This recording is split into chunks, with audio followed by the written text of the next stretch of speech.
In this video, I managed to kill the Dungeon Guardian with sand, not the sand gun, sand. We'll maybe teach you a little something new about the dungeon, messed with and learned how to exploit town NPC AI, and fought and we'll show you how to summon the secret Chippy Skeletron boss of Terraria. So if we have those, okay.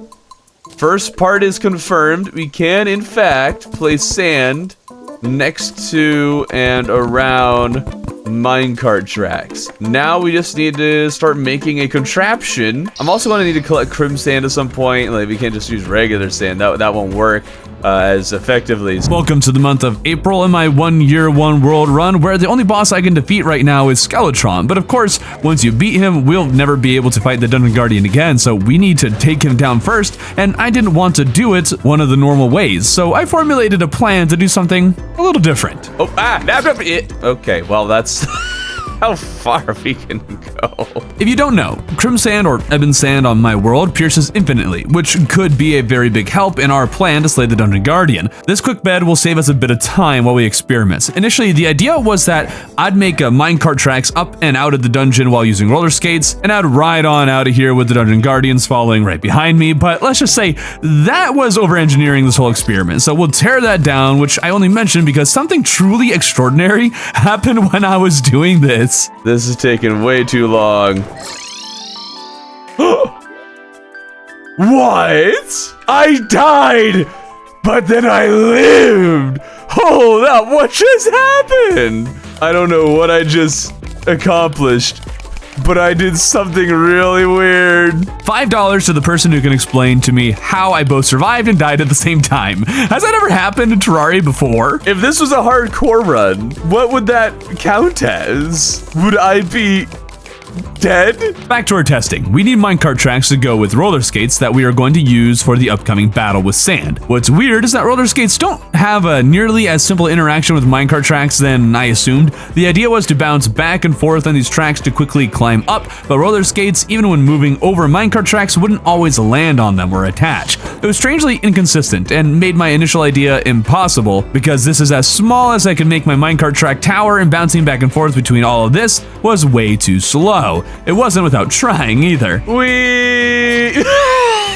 It was important to test though, because I learned that roller skates are not quite as fast as the Guardian. They are actually a little slower, but if I consistently use my shield dash, then I can go just a little faster to make up the difference. So we're going to make a larger loop. There are smaller loops people will use, but that probably won't work if we're trying to kill this thing with sand, but we do incorporate elements of it so we can turn around safely. We need to test if the track works, but we have an issue with the Guardian spawning over me, preventing my escape. Recalling to my bed is far enough for them to despawn, so we set up a bed at the same depth they spawn with a clear shot to the surface. They're still here. Okay, so that works. But my rail isn't exactly optimal. There are better ways of fixing the issue, but I went with something I thought would be more fun, which was to cut off the top layer and turn it into a ramp and then add a lower ramp. I'm hitting, oh, I had mined up a part of the track. I'm getting him with my pickaxe. This new loop works, so now we just need to add the whole sand element to it. The wonderful thing about sand is that if it falls on rails, it breaks immediately. So if we place solid blocks just below all of our rails, then all the sand we place will break, reloading our stock while also not obstructing us. But of course, we need something to actually place the sand on, which is why we needed to verify we could place sand next to rails. Contraption complete, we grab ebon sand and give the Guardian a try. Oh, look at that! Look at it go! Oh, that's actually really not bad. That is really not bad at all. Oh, we can beat him like this. We can Oh, what the? How do we control for this? A royal gel. That's genius, actually.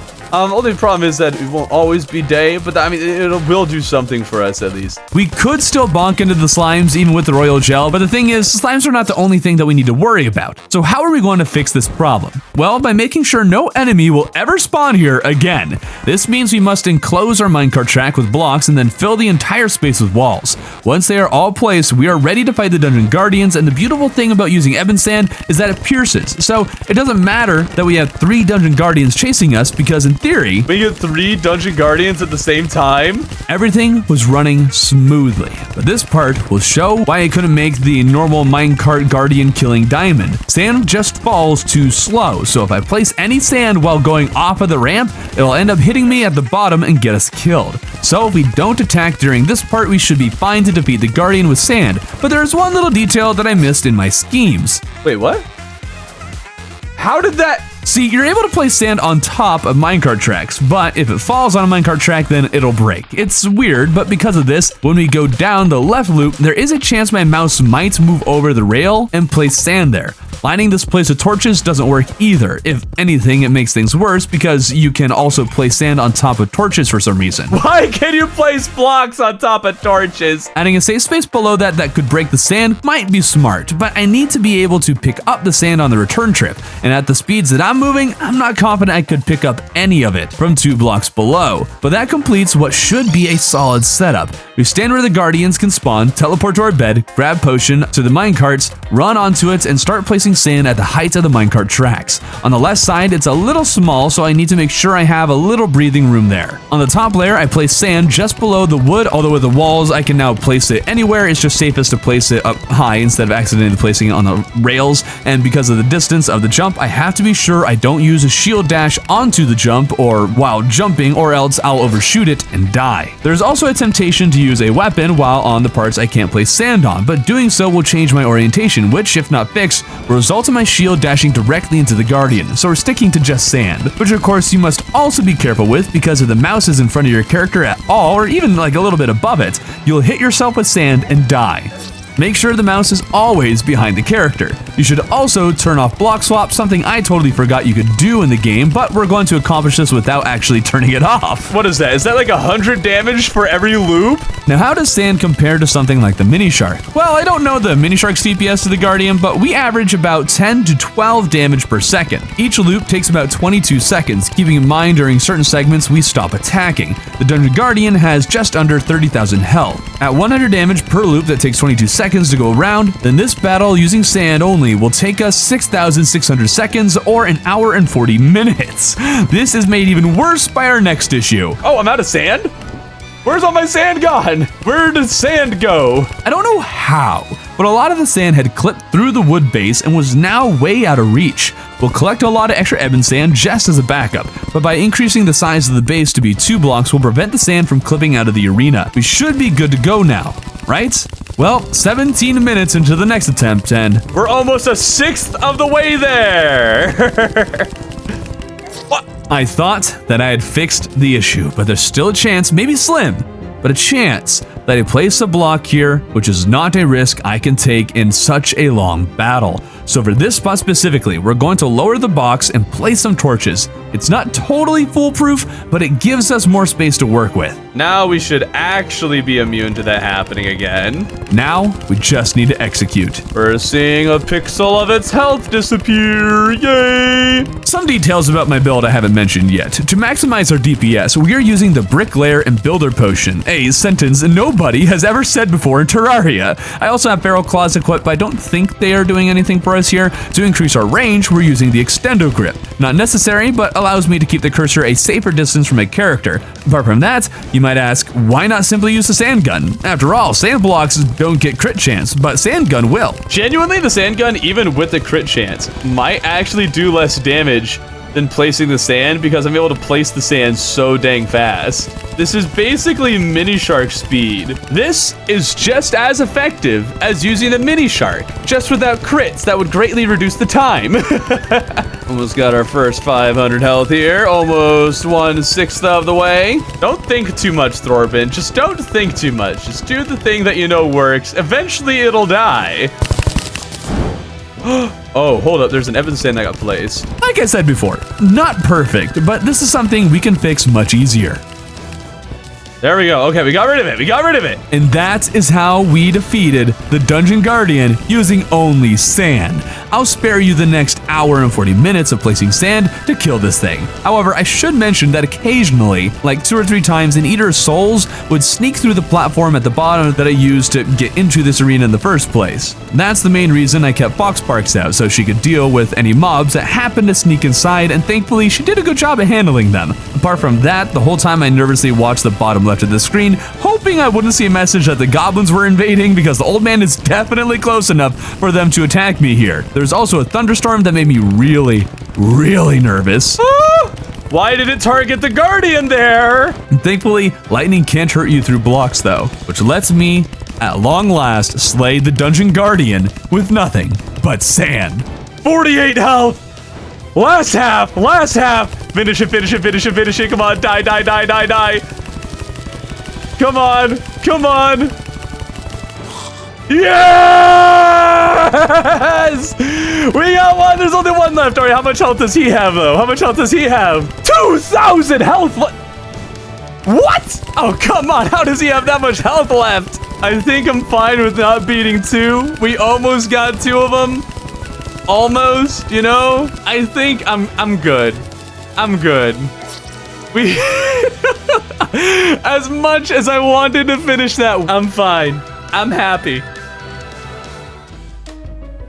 We have a pretty obvious objective this week, to slay Skeletron, and I have an idea for his second phase to make it a little bit easier. Having played the game as much as I have, second phase isn't exactly an issue anymore, but I'm curious if the cheese I have in mind will work. But this is our last opportunity to mess with the Guardian, and I have one thing I want to try. I want to try to chill it dash the Guardian and see how this goes, all right? I want to see if we can dash through the Guardian over and over again. You know, I felt pretty confident in this. I thought for sure it'd work, but oh, you can't chill it dash through them. Okay, so here's the question. Do we remove anything of what we built here, or do we keep it as a memorial to slaying the Dungeon Guardian with sand? I say we keep it. It looks like a spaceship, like a Star Wars spaceship, like a dreadnought. You see, you got the bridge over here.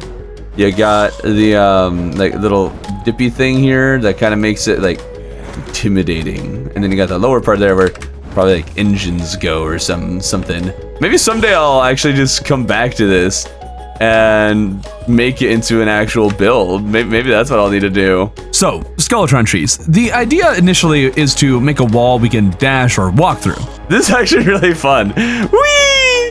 Whee! Oh, I'm so dumb. The idea is I want to park myself here, Skeletron's second phase, because I'm pretty sure the skulls, once they hit a block, it gets stopped.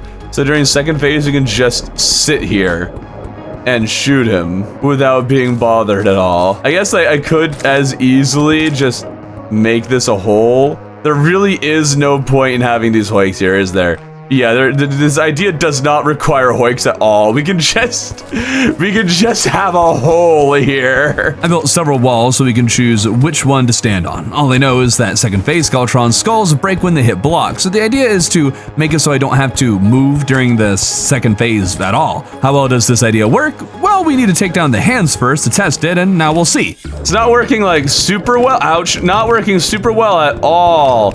But it did do something, especially since it's hard to hit them very often.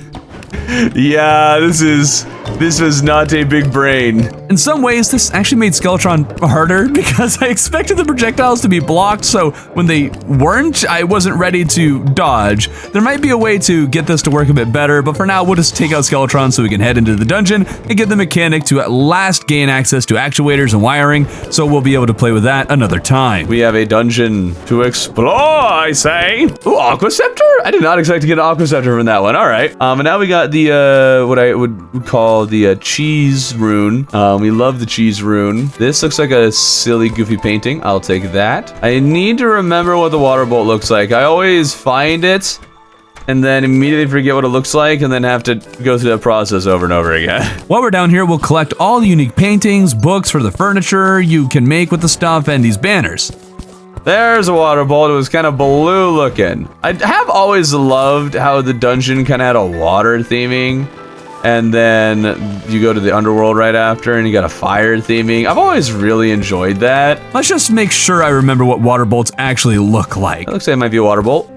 Nope, I was wrong. Still don't know what a water bolt looks like when it's on the shelf. There's still more dungeon to explore, but with this new stuff collected, I'm starting to look at my setup for crafting stations and storage and realizing I'm gonna need more room for crafting stations.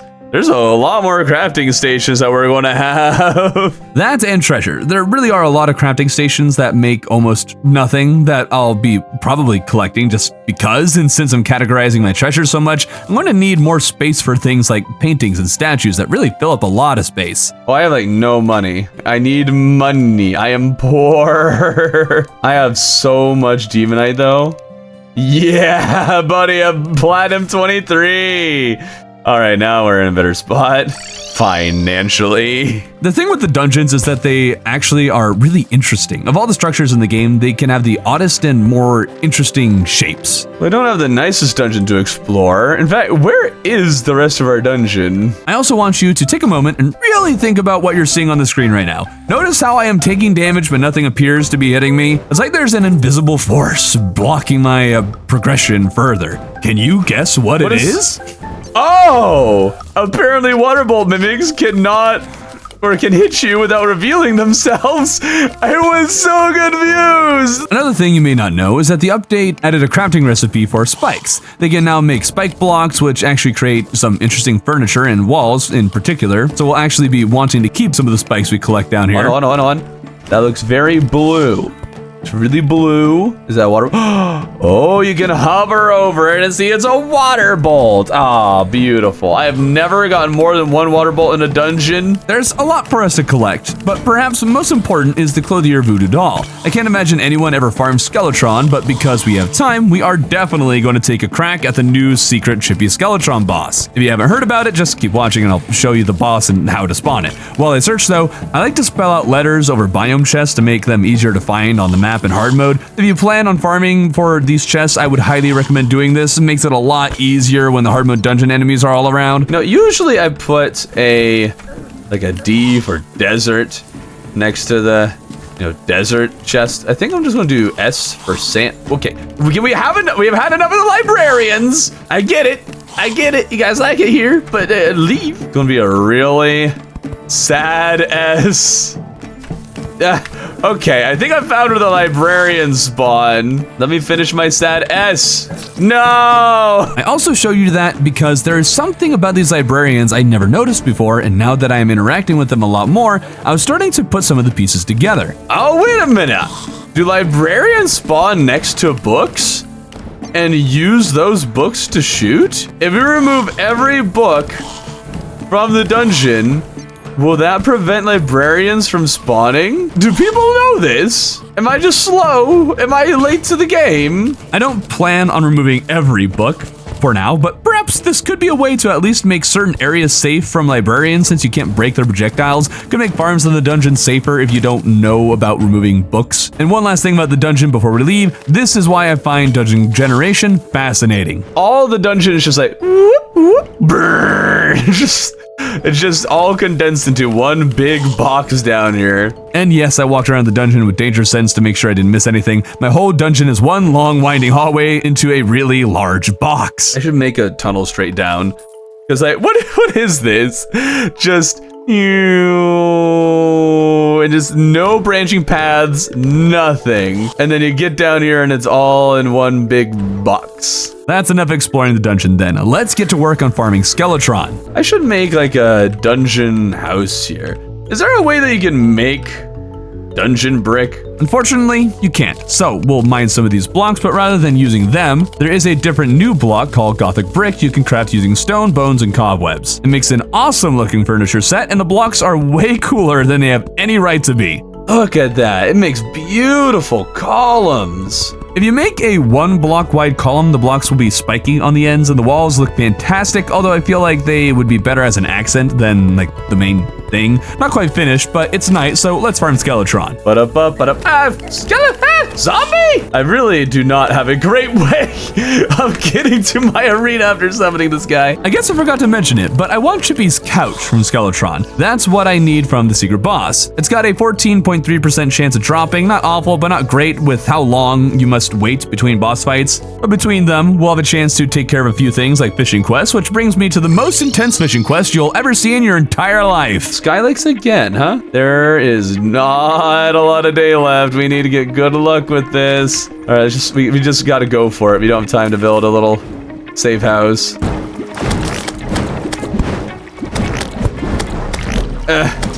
Go, my fisherman. Build. No, it's not getting it. No, it's bass. It's always stinking bass. No, come on, get it. Get the fish. Come on. I got it. Go. Come on. Yes, just in time. Right before.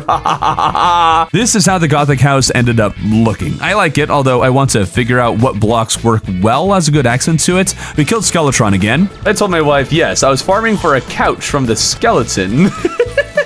Played around with wiring, in particular this one pressure plate that only activates when something that isn't the player steps on it. So I was standing here waiting for the NPCs, hoping that they would move, but of all times they decided now was the time that they wanted to be statues. It'd be nice if there was an item that you could hold out and they would follow you.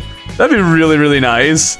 Just so we can, get them to move. Moving on, I want another band of star power and need the Eater of Worlds trophy. We didn't get the trophy from these 3 kills. Skeletron didn't drop the couch again. 1 shadow orb, 2 shadow orb, 3 shadow orbs, no band of star power. Wait, hold on. How good would the water bolt be for this? Oh yeah, this is fun. Whee! That's really nice. No trophy, 3 more shadow orbs, no band of star power. I see what you're doing, game. I see you're trying to get on my nerves. It won't work. It will not work, I say. You will not get on my nerves. No trophy again. He does have a trophy, right? And at long last, the next shadow orb had the band of star power, and the next Eater of Worlds dropped the trophy. So there's no longer an empty space in the trophy room. And I know what you're wondering. Did that good luck transfer to Skeletron? No. I am totally and utterly couchless. And that was the week. Next week, we're going to make sure we get Chippy's couch and try our hand against Chippy Skeletron.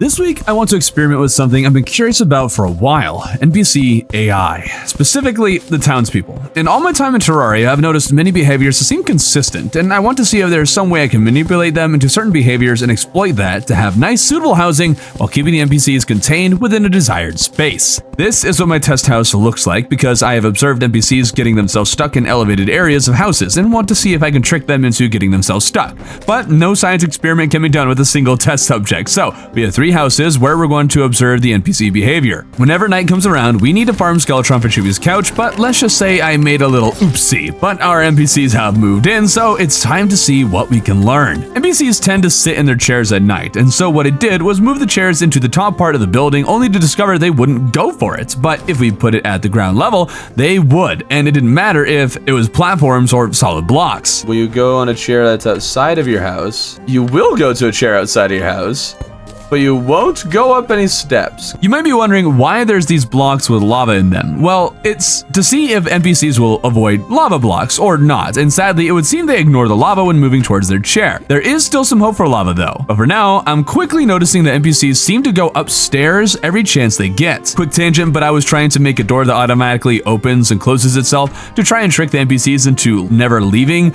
but couldn't get it to open and then close and stay closed. So what I've now done is make a door that is just constantly opening and closing. That's fun, I guess.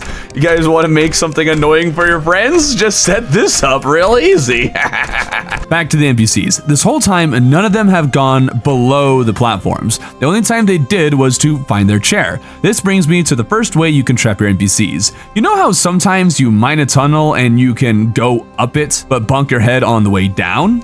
Well, NPCs fall victim to the same inconvenience, only they can't do anything about it. So you can trick your NPCs into walking into a small box and trap them there. Only problem is at night, they will always just end up going, I think, back to the main, like, central area. So to test this, I put the die trader's chair up top with the bonk trap and kept the painters at the bottom. We'll need to wait for night to see what happens, but meanwhile, we figure out that stairs are quite powerful when controlling NPC's movement. Sure does not seem to want to go underneath the platforms. It's like if they see stairs, they must go up the stairs. The die trader, meanwhile, appears to be avoiding walking over the lava, so I decided to surround him with lava to see what he'd do. They will, at least at night, I think, prioritize going to their chair. However, if they can't reach it, then the lava takes over. Or at least that's what I thought, until out of nowhere, the die trader decided he'd had enough of being trapped, walking over the lava the instant it turned to night. That's not a problem though, because NPCs will always prioritize going to their chair at night, so if we place that chair in between the lava blocks, that'll contain him during night as well. Then again, the zoologist refuses to go up this ramp to her chair, even though she can freely walk up that ramp and has been doing so all day. Thinking the chair might need to be level with the ground, I tried making some other ramps, 1 and 2 blocks tall, and she was willing to go to those, and it doesn't matter if platforms or solid blocks were used either. And now that it's night, we can confirm that they won't teleport to their chair no matter where it is in the house, because for some reason, they will prioritize some other spot if the chair is too high up. And still no Chippy's couch. Dang, man. I tried lowering the height a bit, and for some reason, it worked. So I'm guessing there is a limit to how high the chair can be from what I have to assume is an invisible spawn or starting location in the house, and wherever that location is, it always starts at the lowest part of the home. What is promising though is that the die trader hasn't left his lava prison. We'll give it some more time, but it sure seems like it's not going anywhere. Never mind. Turns out this happened because the house was no longer suitable after I'd removed the chair. It's really fascinating because he is totally trapped when surrounded by single lava blocks that he is fully capable of walking over, but only will if it's night and his chair is on the other side, or in this case, he no longer lives in that house. We know that they'll always prioritize going up. Would they prioritize going down? Actually, that could be a fun little experiment. So I added more stairs going downwards. Mind you, I made it in such a way that it's easier to go down than up. We'll should prioritize it even if she needs to jump. She's actually stuck up there now, so we'll add another platform here, and sure enough, she goes down, and when she walks back, she chooses to go up the stairs. Oh, she will prioritize going up even though the path of least resistance goes down. So only if we don't get Chippy's couch again. We did it! Oh my goodness! I just can't get his couch. I'm just not allowed to have Chippy's couch. So what have we learned about these stairs? Okay, so I guess if you just place stairs in front of the doors, they will never open the doors again. It sure seems that if you put lava on either side of the NPC, they will not leave it unless you put a chair outside of the lava. They are fully capable of going through those stairs, but they only will if their chair is outside the door. The chair is the key. There is, in fact, a really easy way to prevent all NPCs from ever opening a door without requiring you block yourself off too.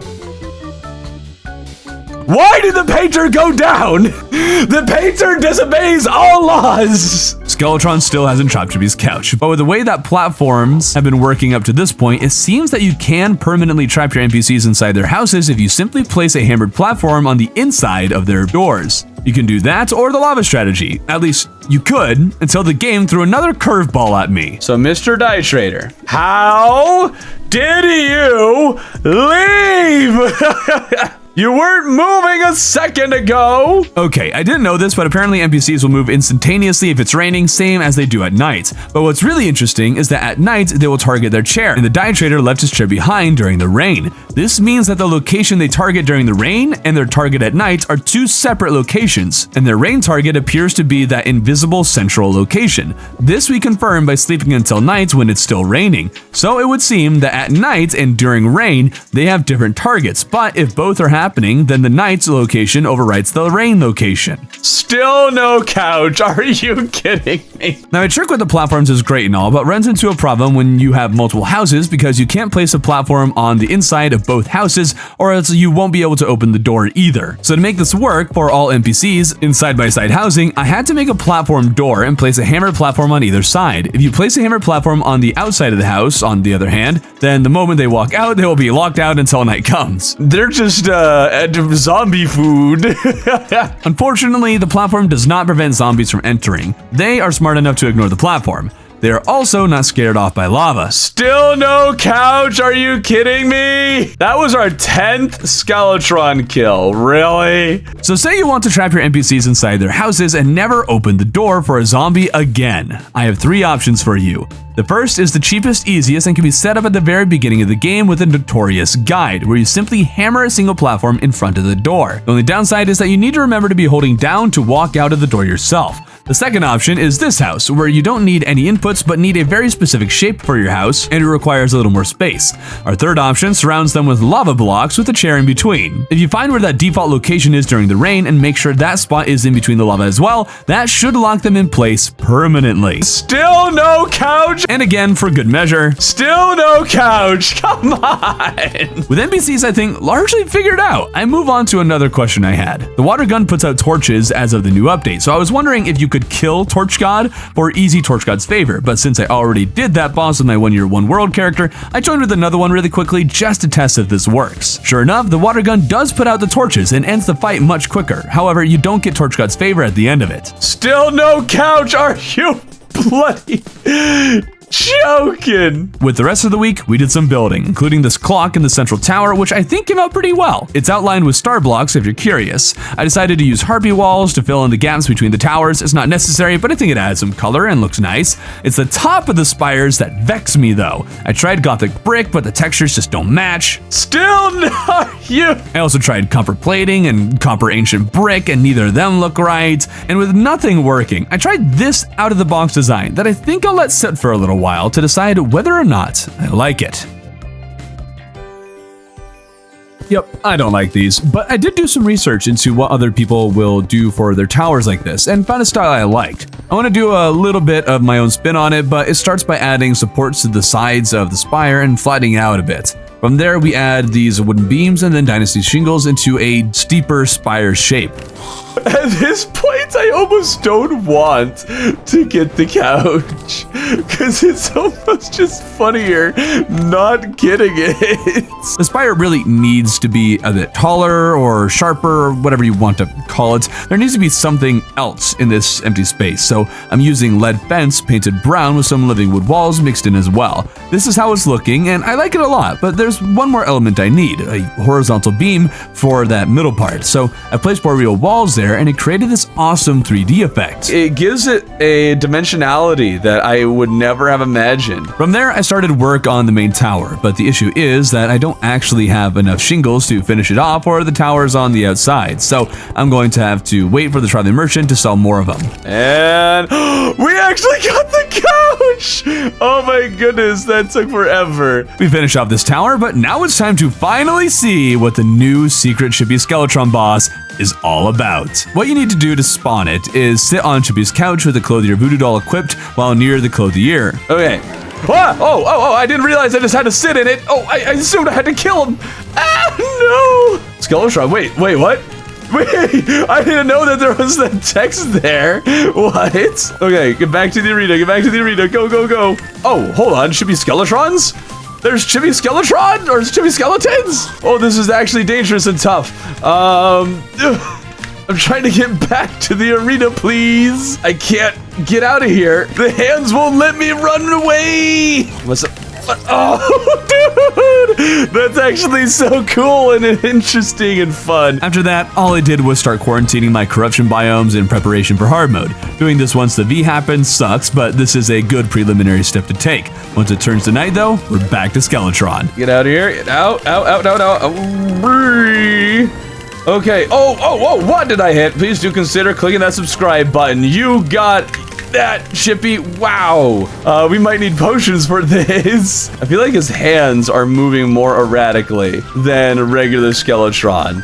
Is he moving faster? Is the AI slightly different? Ouch. Oh! I tried using Chill It the next night, but then I kind of fell down a hole, and that isn't very conducive to living. So I officially suck. Finished quarantining the corruption at last. If you don't know about this, all you need to do is throw dynamite around the perimeter of the evil biomes, preferably in pre-hard mode before they have a chance to spread. A new corruption in Hollow will spawn in a V formation once you enter hard mode, and those will start spreading, but doing this in pre-hard mode at least limits these ones from spreading. Before the last attempt against Chippy Skeletron, I tried sitting on a couch as far away from the clothier as possible while he was still on my screen, but it didn't summon the boss. Even this close wasn't enough. You don't need to be inside the house, so I'm not sure about the exact conditions, but whatever they are, you gotta be at least kind of close to the clothier to spawn the boss. This time we can actually get to the arena without getting absolutely shredded. See, that's the problem. Sometimes it goes dashy, but then goes a bonka-bunky. Oh, wait, he's not holding his hands up during that phase. He hides his hands. Oh, dang, dude. Okay, this is tough. Wait, you can save 15% using code Chippy? Dude, why didn't he say that earlier? You know, those dark casters are actually quite strong. Oh, why did that one jump up? What just happened there? No more hands. This should theoretically be quite a bit easier now. Sure enough, once the hands were gone, Chippy Skeletron was basically the same as regular Skeletron, but it hits harder when you mess up. I'm absolutely certain there are more differences than that. I think it at least moves faster, but it was still pretty similar and much easier than when it had its hands. But why would you go out of your way to beat this more difficult version of Skeletron wearing a really cool red fedora? Well, for the official Chippy Vanity set with a cool headband. Oh, dude! That's actually sick. The headband going behind the helmet. It looks almost like my head is actually just a demon eye. I'm a demon eye and a flush suit, and you know my tentacles are sticking out. I think that's actually the canon here. I decided to put the vanity on my building set, and so a building we went. With actuators, I can finally add more details to these trees in the courtyard, really making them feel complete at long last. Then I finished off the interiors of the two exterior towers and added regular stone to the perimeter for texture. Added a little point to the bottom and top of the clock to make it more interesting, but that left me with this big open space and no idea what to do with it. On a whim, I started adding topaz gemspark walls. Huh. I'm actually kind of liking how this is starting to look. I don't know what it is, but I kind of like it. So I press forward, making this beam thing out of the walls. It gives me energy cell vibes, and I thought it'd be cool for the other side to be disconnected like it were broken. I just need living fire blocks in hard mode to complete it. I added tin plating to contain the beams, but also placed topaz gemspark blocks to be the thing that is shooting them. With an ectomist, we can buy illuminant and echo coating for this build, and I'm pretty sure echo coating you get after Skeletron, at least that's what I was told. Illuminant coating you can get before that, though I'm not exactly sure when, but we started applying it to the tin plating and gemspark blocks, and the echo coating we apply into the walls between the part that's meant to be broken. I added these chains because it felt right, and then added some offline gemspark blocks so the gray brick wall wasn't so plain looking. This is how it looks on the map now, and you know what? I like it a lot. Definitely need to change what that center area looks like, but it's a good start. This is unlike anything I have ever created, so I am tentatively really happy about it, and am open to suggestions, but with that, we come to the end of the month. Next month, we enter hard mode. Hope to see you there. If you haven't already, you should see what else I've been up to on this world by checking out the playlist on the screen right now.